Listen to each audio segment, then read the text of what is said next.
So for those of you joining us, thank you for continuing to be with us. Continuing on this conversation, Lola, we were talking about something earlier today, and I'm really interested to hear your perspective on, after working with Dre and Aftermath and coming from that up 10 years. And blown away by like what we can do technically. But my heart and soul and my upbringing is in analog gear. A very small example is going from working on a K console to working on a duality. Right. And it's like, thankfully, thank you, SSL. Thank you for keeping both elements there. But I feel like we're moving further and further into like digital only. And I think that depends on like what genre of music that you work in. But for me in hip hop and rap, and even R&B, it's like, maybe we have live instrumentation, but for the engineering and the mixing, it's all digital, or I don't want to say all, but majority, I think we're about like maybe one step away from being completely digital. Yeah. And then I've had conversations recently with like other studio owners and, the cost of gear, servicing gear, the fact that these companies aren't making these things anymore or servicing them. It's really challenging. Servicing. Like the K console. Yeah. It's just like we're all being forced into the digital world. Now, there's beauty in both and there's, struggle in both. My struggle lies in, when people ask you like how you were saying earlier, like how did they get this sound? How did they get this vibe? And truthfully, it was obviously the people playing it, but the gear that they were using to capture it and the gear that they were using to mix it. Yeah. And, I just recently, like last week, listening in like a well built out room, I listened to a couple of songs that I know were mixed and recorded with like really good analog gear and some songs that I know were recorded like into an Apollo and, mixed in Pro Tools only with no outboard gear at all. Yeah. And which one did you emotionally connect to? Which one do you think I might? Apollo. It was the gear. It was the gear, like the warmth, the punch, the broad, spectrum on the sonics, like, and the frequencies.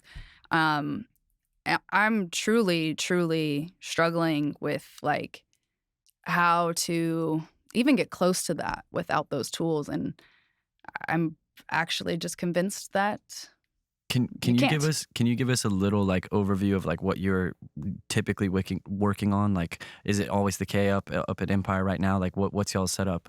Duality at Empire. Okay. K at Aftermath. Okay. Yeah. And then, the rest of the gear falls on what we're doing that day. Yeah. But I am a C800 Neve tube tech to the SSL kind of girl, as far as vocals. Now, obviously, like if we're doing other stuff, like, then that's gonna. Was there a session this past year that you can look back like as a super highlight? Like you've been working with some crazy people. Yeah. What's a story or a session that was like really, really fun for you? Marsha and Dre have announced on their Instagrams that we all worked on a project together. I have to say that was one of the most incredible experiences. I mean, we're talking about Marsha Ambrosius, who is just a powerhouse singer, right? And Dr. Dre, who's a powerhouse producer and engineer. Mm-hmm. And, we're collaborating on the engineering and she's doing her thing. And then the rest of the room is filled with other amazing producers. Yeah. And I just love working with like amazing singers. That's always going to give me the feeling. That's always going to like be my thing. It's the type of music I listen to when I'm not in the studio, Yeah. And yeah, One kind of last little circle thought to close everything for you on this thread is, Jon and I talk a lot about mentorship. I'm currently doing an apprenticeship with Jon, and it's been a life-changing year learning and sitting and watching and listening. I'm curious, like collaborating with Dre for so long, what are some takeaways that you've experienced And it doesn't have to be this year. I would love to focus on this year maybe, but maybe your learnings were 10 years ago and it's really just coming to fruition in other ways. You know? I mean, that whole entire experience. Yeah. The whole experience, just the way that he thinks about music, the way he puts music together. Yep. And again, how to like take that school of thought and apply it to what's happening now, and applying it to like maybe a newer artist who cares less about that. Because I think that a lot of newer, I'm going to stay in the rap category because that's mostly the music that I'm working on. So that's how my experiences are, where they're based on, you know? And you know, in that experience, like newer rap artists kind of care a little bit less about the mix, about the gear, about, you know, getting a good recording. And again, that's back in the digital world type scenario. So, I mean, truthfully, like the learning was endless being there. You know, I'm like forever grateful. And that shaped my whole entire career, my whole entire like train of thought in how to like approach things, you know? I don't even know if I could like pinpoint. It's totally fair. It's incredible. Yeah, it's the whole thing. Yeah, it's the whole thing. Yeah. You know, for real. That's a beautiful answer. Good. I'm glad. Because I can't even like think into the specifics because I'm consumed with the whole experience. It's really been your life for like 6+ years, right? Yeah, exactly. Yeah. Yeah. That's incredible. What's up, digital world? I'm here now. I know. I'm so surprised that like you're having this this dilemma now.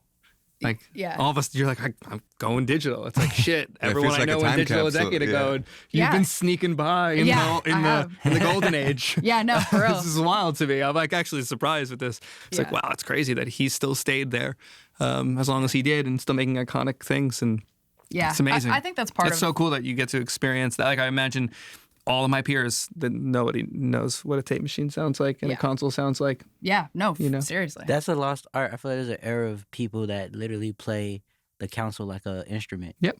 Yes. Yeah. Like literally, like that is the engineer's instrument. That's their instrument. The like, knobs. Yeah. I would say that to people, you know, like because I've picked up production skills over the years working with that camp. I mean, you can't work with that camp without doing that. Mm-hmm.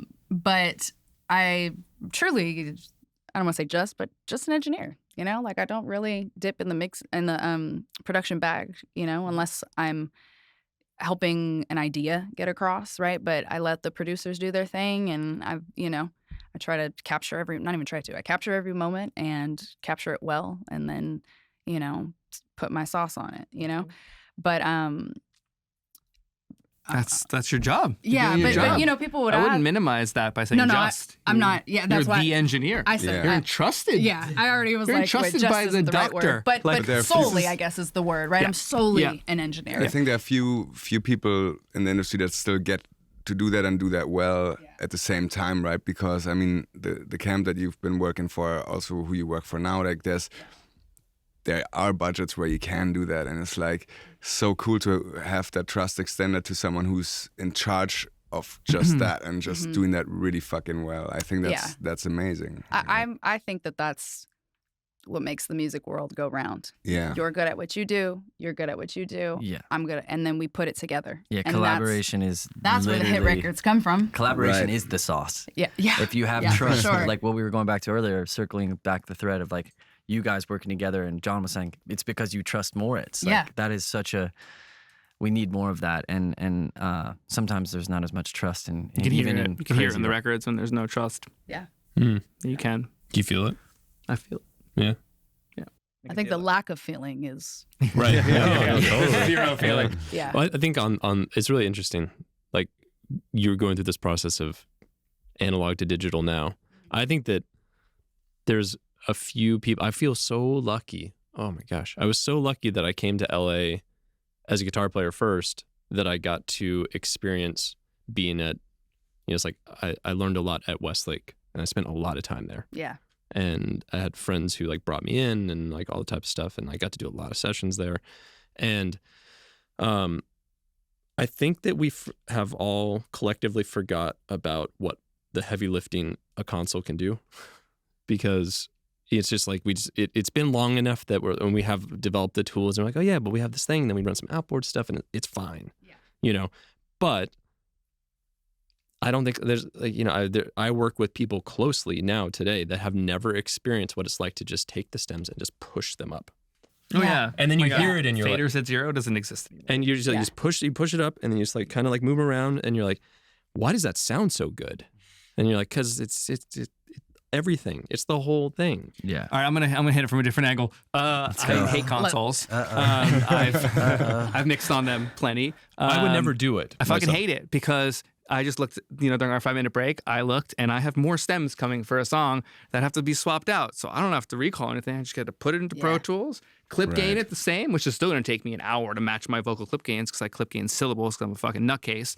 And it's going to take me an hour, but that I don't have to book a studio for that. I don't have to recall. So I don't want to ever see a console in my studio ever again. I don't want the comb filtering. I want my clear sonic space. So I'm pro digital. Yeah. I'm very pro digital. But hold on. Yeah, and I am too. I know you. Yeah. I'm painting the picture for those that have never done it. I don't think you have to. No. I am of the age, and I did come up doing that, and I don't miss it. I'd miss it to some degree. There's certain aspects there's just nothing like it. But I don't think that like Billy through a console, it's Billy through a console. It's still Billy, right? So I don't need Billy through a console. I do believe that, Rob Kinelski, who mixes Billy, has some outboard gear. So there's a hybrid conversation. Yes. Maybe even for me, it's a set it and forget it. I never touch it. I just let it have the sauce. It's got a little jus, and I that's it. It is what it is. It's enough to you're not clipping a soft saturation in Pro Tools with floating point fucking it's just it's endless headroom of nothing, and it sounds terrible. I say I'm pro hybrid.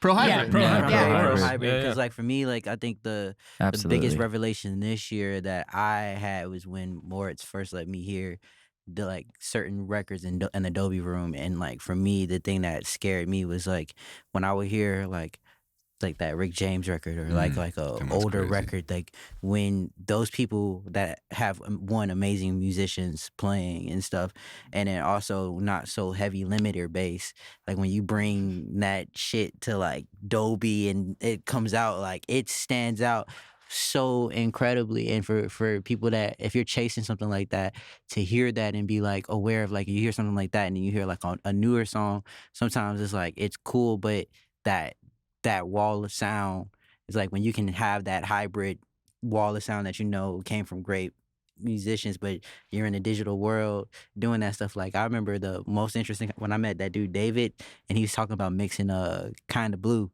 And I was just David Rideau, shout out yeah, David that Rideau. blew my mind just thinking about that. How dope is it to recreate the room of one of the greatest jazz albums in a modern medium? You're giving us a whole different way of experiencing the conversation in the room, feeling like you're in the room, and those things. He doesn't have to deal with a high limiter on the record. I think that's incredible. I love the idea, just the concept of the sentence. Mixing Kind of Blue. Nobody mixed Kind of Blue.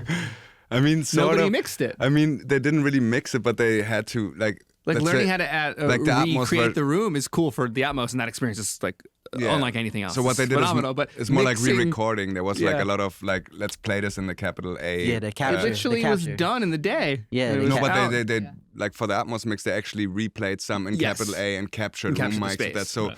No, I was going back to the original. Just that was an amazing thought on its own, and that Atmos reproduction sounds incredible. But you're talking about Rick James and these records that are gigantic walls of sound. That's what they sounded like. So the limiter tool and the clipper and oh man, it doesn't sound like the rough. It's well, the rough was clipped. So do you want a clipped record that's gonna sound good for a year? That's cool. Or you can have some headroom. So the next time, Tony Maserati used to talk about how the master is for now, the mix is for forever. So that's why you see remastered mixes all the time. And like, that's one of the most valuable things Tony's ever told me. That's such a good one. Oh, You know what I mean? That's so that sick. is in my pocket now from here on out. Not to totally cut you off on this thing, but like, I totally hear that. And we've talked about this some over dinners, that I hear mixes and I hear masters. Yes. And I'm very lucky that I get to hear those. Yeah. And it's really fun. Mastering engineers right now are doing some crazy shit to make records sound like 2022. Yeah, 2023. That's so aggressive. That's for now. Rick James will last another 100 years. Yeah, you listen to the mix and you're like, oh, and you're nailing it because you're hearing it as a musician. You might actually not even, you're saying limiter, but you're just feeling an openness to the creation. You're not hearing gear. Like every record right now, you're talking about the analog versus digital, and you know the albums. You're hearing music, and then you're hearing a wall, and the wall is digital. And there are ways to, like, I've been talking to plugin developers, and I'm like waiting for the only plugin I want, because I only use 10 plugins, because why do you need any more than that? As a mixer, as a producer, use 1,000. Like, be fucking weird with your shit. But as a mixer, I use 10 plugins. I want an auto gain stage. I want something that just like lets everyone know that -6 is better than 0. And then if you want to clip your record, you can clip it artfully. But like, to rely on the sample that's at 0 from Splice to dictate the clipping sound of your record is ridiculous. And I'll stand behind that for forever. The clip is coming from the samples being at 0. So the minute you put something into Ableton or Logic or Pro Tools, you're clipping because you picked a sample. If you were to have everything brought to -6, and you can decide, do I want to clip it? Do I want a Red Hot Chili Peppers record? That shit's clipped. That shit's loud as fuck. But it's musical because they started somewhere else. Low. They started with their faders down. Yeah. I've watched, this is going to date me for forever, but I've literally watched Billy Joel get mixed. I've watched Dream Theater get mixed. I've watched these rock records that are so fucking loud and exciting sounding get mixed, and their faders are at 0 because they're controlling the gain stage, and they're getting a sound not based on the DAW, but based on the choices that were made. And choices are everything, and choices are what make Rick James stand the test of time. SoundCloud and modern, I don't want to be genre specific here. FL Studio have a vibe. That's great. Yeah. That's not everything, and everything doesn't have to sound like that. And so many things are, man, how we should do this with pop. We should do this with jazz. It's like, I don't want a jazz record to sound like Free Loops, and nobody does. They might conceptually think that that's interesting. They think they do. Yeah, but they don't. I would love to hear just to see what it sounds like. I've tried. I've done it. You want to know the funniest thing about when you talk about hardware and you talk about even genres, like, when I think about the concept of where hip hop is, the funniest. I love thing Fruity Loops, by the way. The funniest thing to me though is it was so eye opening. I think last year I was like working on this soul project, and the next day I got hit up to go like see Sunny Digital, and he was in there with like C Note, Chase the Money, and these guys were using MPCs again to do like and it was crazy, like the hardware sound of the MPC versus you programming it in a DAW. Yeah, it's bit reduced. It just gives so much life. And it was crazy to hear 808 coming from an MPC versus like FL. And like they always tell you that like a lot of like the purists, like they swear by the SP12, they swear by the the ARS, like all those like old modules and stuff. Like it's just a sonic wall that, you know, it takes a lot for us, or we have to like put Logic through the MPC to get the swing module of the MPC or something like that. Like it's so crazy just to see how nerdy like hip hop can get. Like I had one producer, like I would sample from YouTube like rips. He was like, "No, we're going to go get the vinyl." Yeah. He's like, it makes a difference. I'm like, okay, bro, but it really does. It's another choice because then you get to capture the vinyl recording through some tubes or through a Neve, and then that's the sound. Like that's going through the SSL. Committing to sounds earlier. Yes. Yeah. Right. So it's like you're baking it from the very beginning. And you're saying like this is what it sounds like. I also think that there's such a, like, as a guitar player first, it's very obvious to me things that are recorded but that are DI, Kemper, a real amp, or some plugin, because they actually all sit like in different depths. So in my mind, I'm like, that's really fun. Like I can record an amp and it sounds like this, and I can do a DI guitar that's gonna sit like right here, and they don't stack on top of each other. They all just occupy this space here, but that's like it's all just baking it. It's the same thing. MPC is the same thing. Yeah. Who do you feel has the most in your opinion as a creative? Who's had your favorite guitar tones on records? Wow, that's actually that's a deep question. That's a deep. That's one of those infinite answer questions. What's your instant answer? Brian May. I love Brian May's layers. The way he does like certain layers, it's like rock opera, but it has so much bite and it's so and like dry.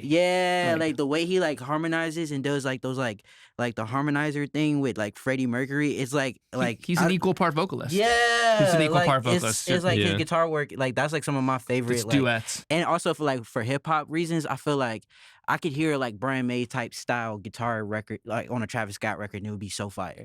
Mm-hmm. You know what I'm saying? Like that type of thing is so applicable to like hip hop things. That's why I love Brian May's tone. That's my favorite for sure. Mm. Love that answer. Yeah, he's iconic. Does anyone come to mind, Aaron? Or I'm just thinking about it's like it's not necessarily people. Like obviously there's the people that stand out and they will stand out forever just because you don't hear.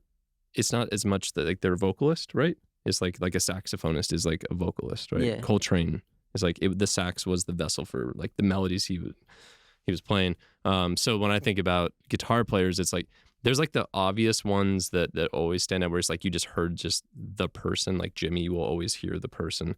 But I also think a lot about like being a 90s kid.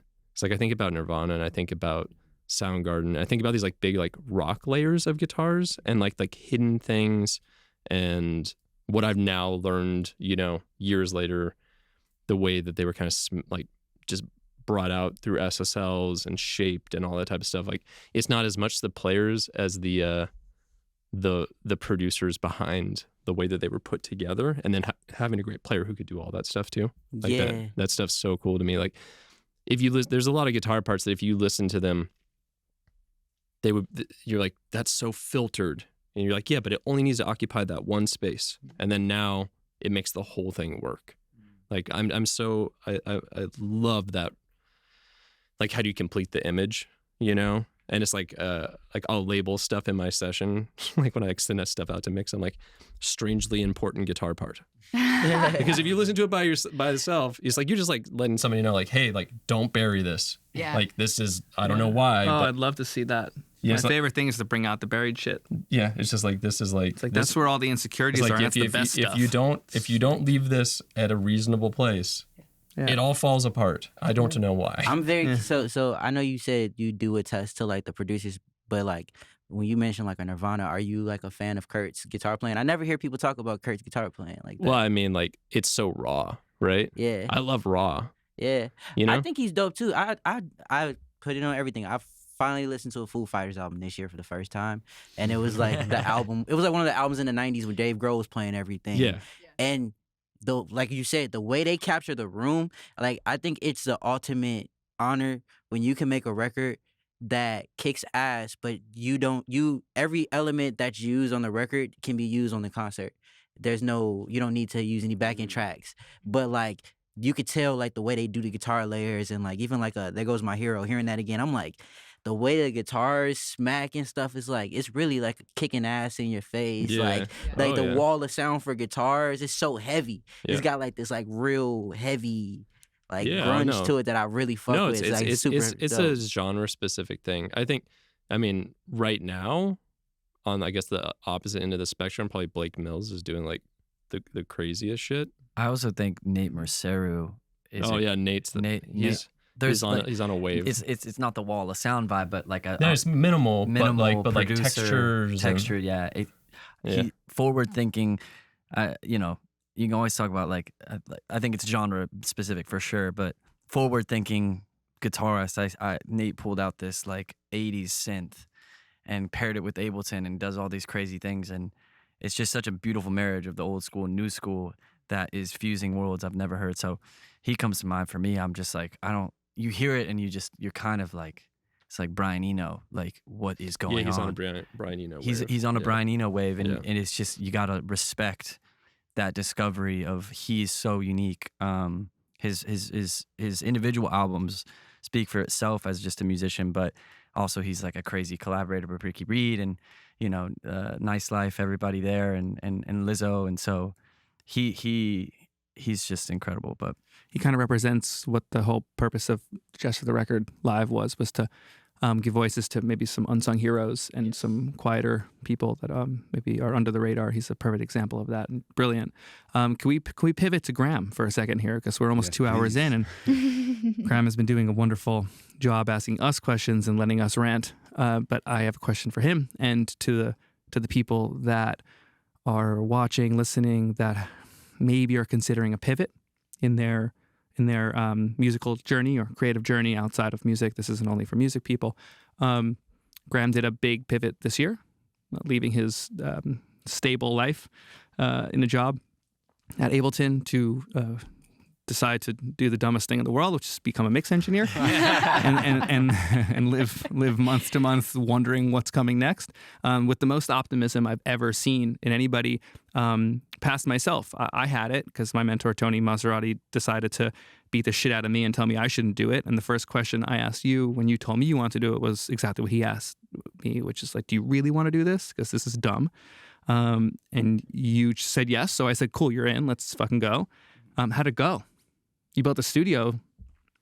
This year was extraordinary. The past 5 years at Ableton was some of the best, well-rounded meeting of people around the world. And I learned how to communicate with a bunch of different types of creatives. And Ableton, like Aron, I've worked with Ableton specifically. And, now transitioning to Jon is the person that is single-handedly responsible for showing me what could be as a mixer and giving me confidence to be like, oh, I can create that own version of myself in my own way. So when I started listening to the Conversations podcast and thinking about the philosophies you were thinking about during COVID when the world changed, it really woke me up to stuff that I was kind of putting on the back burner for years. And it's been such a beautiful year of putting that stuff at the forefront and letting it fucking burn. And watching you and learning, building my studio has been incredible. And so now I feel, a long time ago, there was this one moment when before I hired Unfuck Projects to do the first room I did in Atwater Village, I felt this paralysis of how do I get better? I'm not getting the sonic achievements that I am.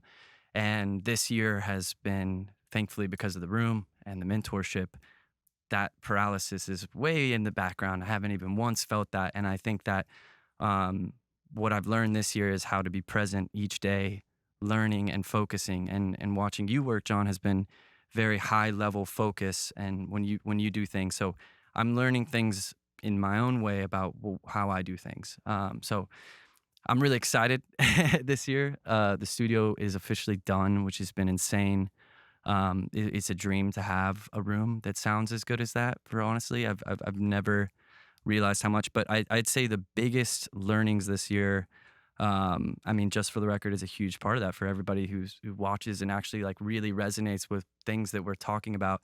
At Ableton, my job was to build a community of shared values, and Ableton's a big platform with a lot of different record makers, and I personally wanted to find my own shared values. So finding people like you, Jon, and Rory, and Spider, and Moritz that I can collaborate with, Andrew Luce and Hablo Brown crew. I just want to lean into those. I'm so grateful this year. So that's where I'm at right now. I have so much to still learn, as we all do, and I feel like conversations like this give me fuel to rethink a lot of what other people are thinking about, how that influences me. But it's been a crazy journey, and I'm super grateful for the stuff that's coming in, for the stuff I'm doing with you, and just like, yeah, getting the reps in and making it do well. I just imagine like there's a ton of young adults thinking about what you had thought about last year. Yeah, I think your voice is arguably the most important at this table, because we're kind of all doing what we're doing, and you're just getting started on the next chapter. And I'm imagining that the people watching this are there rather than like they're being busy in the studio working on hit records. Like they're not listening to us. They don't need to. They're working. Maybe they should a little bit about some headroom conversations. But I think that just kidding. To fully answer your question though, like this year has been just like shedding a past skin of life, like a snake, and just being a fresh one. And what I've been longing for many years is kind of living those shared values every day with a group of people and community that holds me accountable to those. So that's where I'm at now, and I'm really excited what it's capable of and what I'm capable of with those. And a lot of what I feel like is hard about record making is finding your collaborators, and when they're matched effortlessly, magic happens. So I've been trying to discover what that means to me.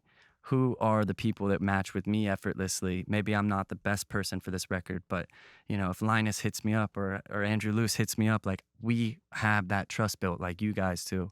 And I'm really excited to continue building that trust with you guys on your project and stuff like this. Like Jon, with you on the Mills album, Aron has been involved with Derek and a little bit of that. So I want to make the community smaller for my world, but do it better and bigger, and really double down on that stuff without letting the outside world influence everything. Because it's there's too much intake, there's too much noise. I'm kind of going back to being a kid in a room playing with my friends, which is why we got into music in the first place. That's a great analogy. That's beautiful. And that's how I feel now every day. That's so fortunate. It has. It's like, that's so fortunate. That's what it's all about. Yeah. If you can hold on to that. But you're the reason I feel that way. So I appreciate you, Jon. Appreciate you too. Aww. Let's go over to Moritz, the second most important voice at the table. Moritz has had goals set out through the start and completion of the studio. And the studio is cool because he wanted to bring community to LA in a way that, with a great sonic environment and vibe that it's kind of few and far between in LA. In most studios, they're a little bit antiquated. I told you earlier. I told you, man. A modern creative space. But unreal. But you did it. I completely agree. Not to cut you off. No, it's okay. But that wasn't really the whole piece. It was to get you into the creative process a bit deeper as well, and finding David and other people that you mentioned earlier. Are you where you want to be this year? Are you excited about next year? Yeah, I mean, it's always hard to say where you want to be this year, but I'm very excited about next year, and I'm very excited about how this year went. Like tagging on what Graham said, I feel this place became what I thought it should become. It's like a playground for friends to play with their friends in the room. Like that's how I felt with David when we were working on stuff. It doesn't feel like work. It's fun. I walk out with a smile on my face. Like that part came true. Yeah. Yeah, I'm really excited about that. That's amazing. Again, beautiful. Thank you. Yeah, I honestly think we should end there, and it's been we're not going to do questions because we had some technical difficulties. So for those that are watching, we really appreciate you. We hope that you have a lot of learnings or little learnings that go a long way. So really stay involved. We're going to be coming back next year. Please follow this amazing channel and the people that are involved with it. It's not the only things they're doing, but this is 2 hours that we really look forward to every time we can. So for everybody, I hope you stay safe and healthy. We'll be back soon. And to the guests here, you five, thank you so much. Thank you so much for moderating. Yeah, thank you. My pleasure. All right, fam. Bye. Bye-bye.